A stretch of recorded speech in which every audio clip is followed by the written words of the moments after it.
नमस्कार दोस्तों। मणिपुर में कब होंगे विधानसभा के चुनाव और किसकी बनेगी मणिपुर के अंदर सरकार? जी हां दोस्तों, आज की इस वीडियो में संपूर्ण मणिपुर की 60 सीटों की बात करेंगे, लेकिन उससे पहले हम आपको बताएंगे कि आखिरकार मणिपुर में चल क्या रहा है। जी हां दोस्तों, मणिपुर के अंदर वर्तमान स्थितियों के अनुसार अगर देखा जाए तो मणिपुर के अंदर बीजेपी सब कुछ संभालने में कामयाब नहीं हो पाई है। मणिपुर में बीजेपी की केंद्र सरकार ने भले ही राष्ट्रपति शासन लगा दिया हो, भले ही मुख्यमंत्री एन वीरेन सिंह ने इस्तीफा दे दिया हो, लेकिन अब भी जो मणिपुर के हालात हैं वो सही नहीं हैं। मणिपुर के 5 जिलों में आज 20 घंटे पहले इंटरनेट पर पाबंदी लगा दी गई थी। मणिपुर के अंदर दोस्तों अब भी आग पर काबू पाया गया है। वैसे तो मणिपुर के अंदर शांति व्यवस्था पहले से स्थापित हुई है, लेकिन मणिपुर के अंदर उतनी शांति स्थापित नहीं हो पाई जितनी राष्ट्रपति शासन लगने के बाद स्थापित होनी चाहिए थी। इसका विरोध लगातार कांग्रेस पार्टी भी कर रही है और कांग्रेस पार्टी तो ये तक कह रही है कि राष्ट्रपति शासन लगाना कहाँ तक सही है। राष्ट्रपति शासन लगाना मणिपुर में शांति व्यवस्था स्थापित करने के लिए सही नहीं है, बल्कि राष्ट्रपति शासन से अच्छा तो ये है कि आप मणिपुर में विधानसभा चुनाव करवाओ। नई सरकार आएगी, नई सरकार का गठन होगा, नई सरकार की गठन से लोग अपने मन का नेता चुनेंगे, अपने मन का मुख्यमंत्री चुनेंगे, अपने मन का विधायक चुनेंगे और मणिपुर के अंदर सरकार जो नई बनेगी उससे शांति व्यवस्था स्थापित करने में थोड़ी सी जो समस्या है वो कम होगी। दोस्तों वैसे तो कहीं ना कहीं ये बात सही है कि मणिपुर के अंदर कहीं ना कहीं चुनाव हो जाने चाहिए और कांग्रेस पार्टी तो लगातार ये आरोप लगा रही है कि मणिपुर को केंद्र सरकार जो है वो नज़रअंदाज कर रही है। लेकिन केंद्र सरकार भी अपनी जगह सही है कि राष्ट्रपति शासन से अगर शांति व्यवस्था हो जाती है तो ये बहुत अच्छी बात है। दोस्तों चलिए समय जाया ना करते हुए हम मणिपुर राज्य की सभी सीटों का गणना कर लेते हैं और सभी जिलों के बारे में भी जान लेते हैं। दोस्तों मणिपुर में सबसे पहले अगर हम बात करें पूर्वी इम्फाल की, पूर्वी इम्फाल के अंदर 11 विधानसभा की सीटें आती हैं, जिसमें 7 सीटों के करीब राहुल गांधी की पार्टी कांग्रेस पार्टी के खाते के अंदर जीत जा सकती है। 3 सीटें बीजेपी महागठबंधन के खाते के अंदर जा सकती है, तो 1 सीट दोस्तों एनपीपी जो मणिपुर की जो है क्षेत्रीय पार्टी है उसके खाते में जा सकती है और अन्य का खाता नहीं खुलेगा। वहीं अगर हम बात करते हैं मणिपुर के अगले जिले की, मणिपुर का जो अगला जिला हमारे सामने निकल कर आ रहा है, मणिपुर का अगला जिला है पश्चिमी इम्फाल। पश्चिमी इम्फाल में 13 विधानसभा की सीटें हैं। 13 विधानसभा की सीटों में से दोस्तों 7 सीटों के करीब राहुल गांधी की पार्टी के खाते के अंदर जीत जा सकती है। 5 सीटों के करीब बीजेपी के खाते के अंदर जीत जा सकती है। 1 सीट जो है वो एनपीपी के खाते में जा सकती है। वहीं अगर हम बात करते हैं अगले ज़िले की, जो हमारे सामने अगला ज़िला निकल कर आ रहा है, मणिपुर राज्य का अगला ज़िला निकल कर हमारे सामने जो आया है जिसका नाम है विष्णुपुर ज़िला। विष्णुपुर ज़िले में 6 सीटें हैं। दोस्तों 6 सीटों में से विष्णुपुर के अंदर अगर देखा जाए तो यहाँ पर दोस्तों जो कांग्रेस पार्टी है वो अधिक मजबूत है। बीजेपी जो है वो लगभग 2 सीटें हासिल कर सकती है, लेकिन कांग्रेस पार्टी यहाँ पर अच्छा खासा प्रदर्शन करते हुए 4 सीटें हासिल कर सकती है।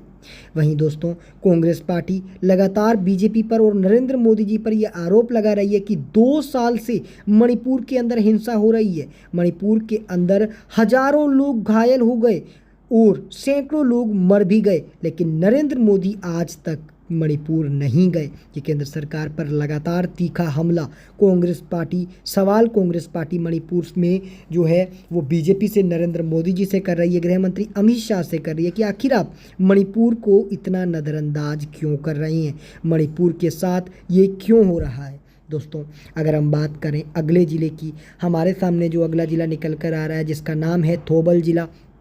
थौबल ज़िले के अंदर दोस्तों 10 विधानसभा की सीटें आती हैं। अब 10 विधानसभा की सीटों वाले थौबल में दोस्तों कांग्रेस पार्टी ताबड़तोड़ सीटें थौबल ज़िले से हासिल करते हुए 7 विधानसभा की सीटें हासिल कर सकती है। 3 विधानसभा की सीटें भारतीय जनता पार्टी यानी बीजेपी हासिल कर सकती है। वहीं अगर हम बात करते हैं दोस्तों अगले ज़िले की, हमारे सामने जो अगला ज़िला निकल कर आ रहा है जिसका नाम है चंडेल ज़िला। चंडेल ज़िले में दोस्तों 2 विधानसभा की सीटें आती हैं।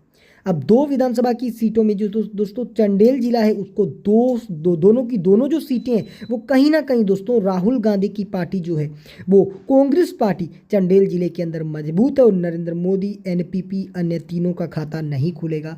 यानी कि एक बात तो स्पष्ट है कि मणिपुर आज बदलाव चाहता है, मणिपुर की जनता आज बदलाव चाहती है। ये बदलाव अगर मणिपुर में होगा तो क्या मणिपुर के अंदर शांति व्यवस्था स्थापित हो पाएगी, ये एक बड़ा सवाल है। इस सवाल का जवाब थोड़ा सा मुश्किल जरूर है, लेकिन आपको क्या लगता है कमेंट में जवाब दें। इस वीडियो को लाइक, चैनल को सब्सक्राइब जरूर करें। अब हम बात अगले ज़िले की कर लेते हैं जो हमारे सामने निकल कर आ गया है, जिसका नाम है उखरुल जिला, जिसमें 3 विधानसभा की सीटें आती हैं।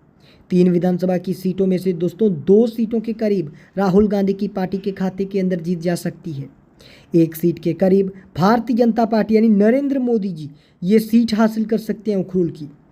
वहीं हम बात एनपीपी की और अन्य की करें तो इनका खाता नहीं खुलेगा।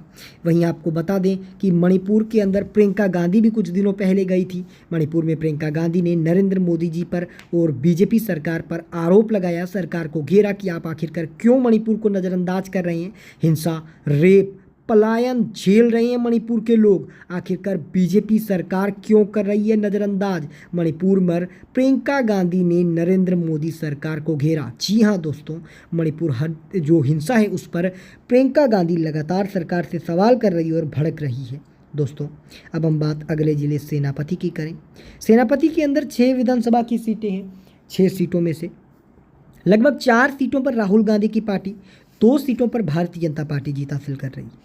वहीं अगर हम बात करते हैं अगले ज़िले की, हमारे सामने जो अगला ज़िला निकल कर आ रहा है जिसका नाम है तमेंगलोंग जिला, जिसमें 3 सीटें आती हैं।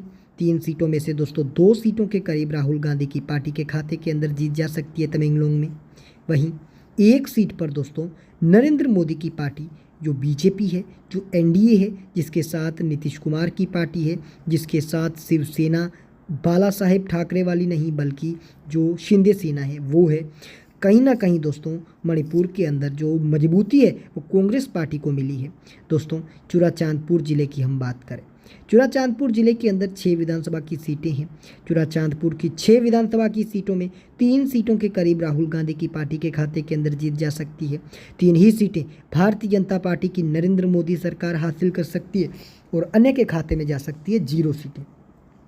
अब सवाल ये भी बनता है कि मणिपुर में आखिर कांग्रेस को फ़ायदा कैसे हो रहा है।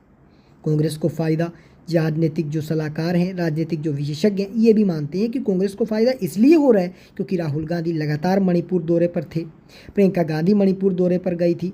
प्रियंका गांधी, राहुल गांधी लगातार मणिपुर पर नज़र बनाए हुए हैं, मणिपुर के लोगों की आवाज़ उठा रहे हैं। कहीं ना कहीं ये एक बड़ा कारण हो सकता है कि मणिपुर के लोग आज कांग्रेस पार्टी को वोट दे रहे हैं, मणिपुर के लोग आज कांग्रेस पार्टी को चुनना चाह रहे हैं। कहीं ना कहीं ये एक बड़ा फैक्टर कांग्रेस